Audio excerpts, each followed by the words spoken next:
Tonight, if you're a parent, you've likely seen one of those coaches on the sidelines, out of bounds, out of control, losing it.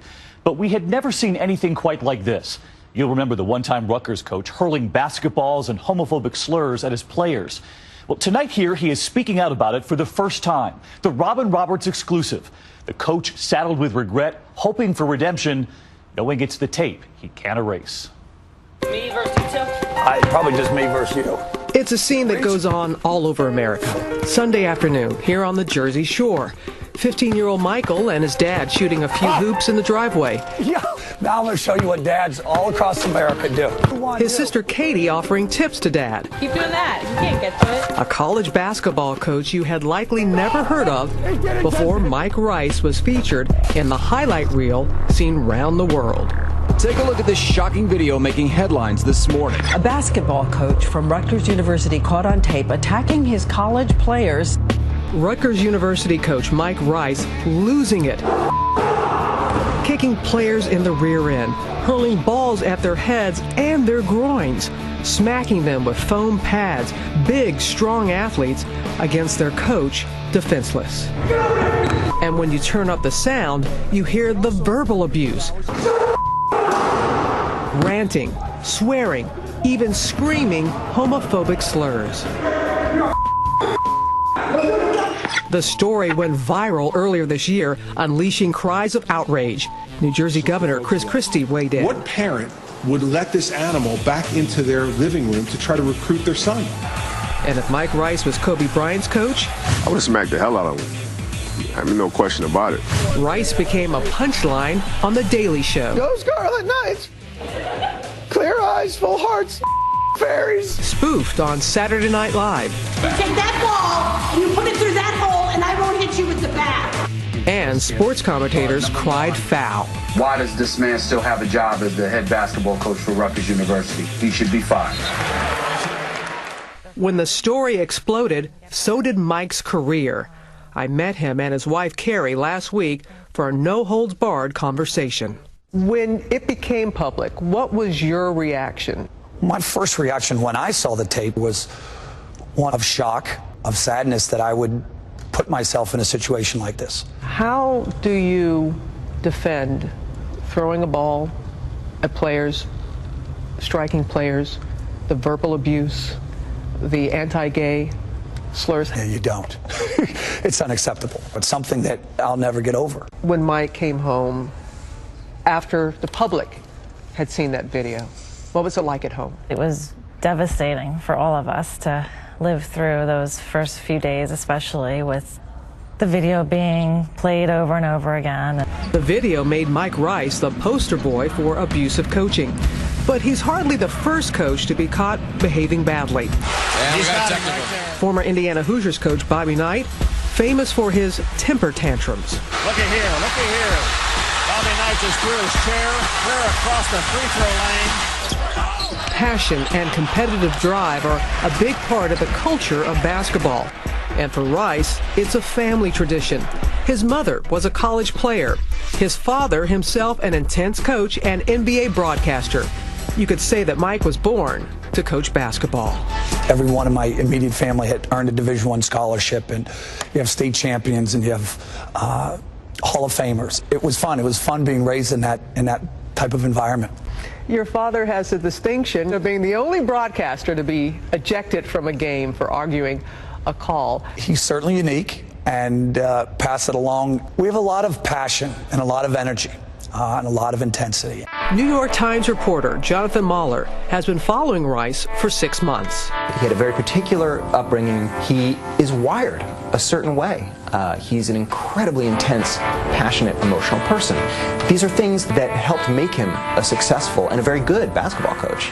But they are also things that made him unable to control himself. Those emotions carried Rice and his team on a 3-year winning streak at Robert Morris University, a small western Pennsylvania school.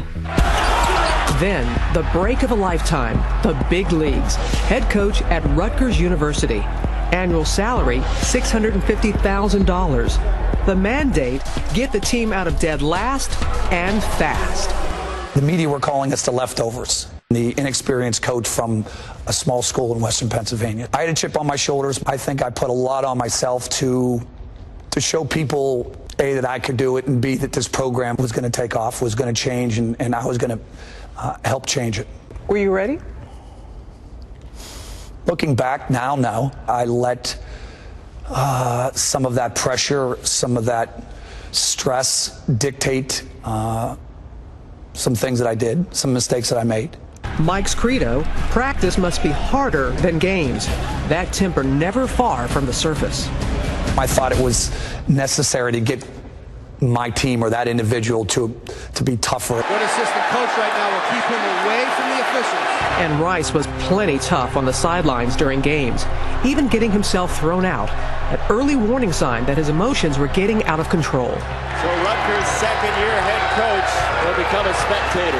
Then Rutgers athletic director Tim Pernetti sat him down after losing to the Louisville Cardinals. Well, I got 2 technicals in Louisville. So Tim Pernetti said, "You're such a good coach. Why will you embarrass yourself in Sterling University and acting like that?" So yeah, people did try to warn me. Even his wife tried to warn him about his on-court language. The language, my wife had talked to me about the language for 3 years. Do you remember the conversations you had with him and what you said to him? There were times when the language was definitely inappropriate. What I would try and say was, you're such a great coach, you have such an incredible passion and intensity, can you be that way and not use the language? And you know, he'd say, yes, I'll try. But it was getting too late for warnings. One of his assistant coaches, former NBA player Eric Murdock, had a falling out with Rice. When Murdock's contract was not renewed, he left, determined to expose the head coach's controversial methods. I mean, it was, negative. I'm having sidebars with all these kids, after practice because this is their first time going through it.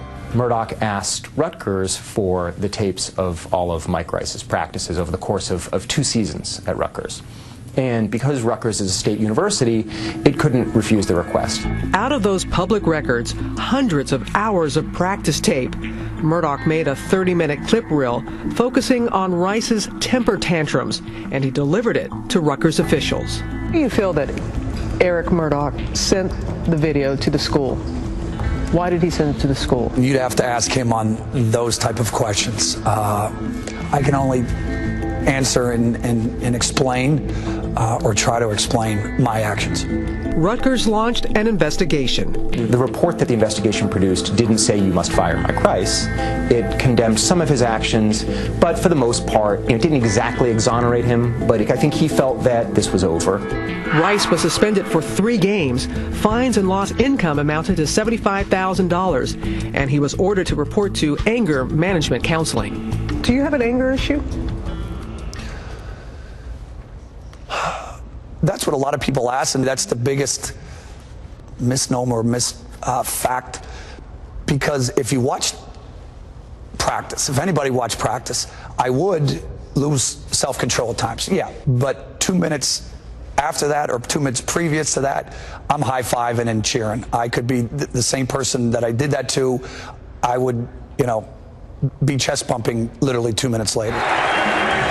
With the suspension over, Rice was back in the game. I want to apologize to them and allow them to understand that I'm going to change, that you are going to be proud of this program. Rice thought the episode was behind him, but Eric Murdock was just getting started.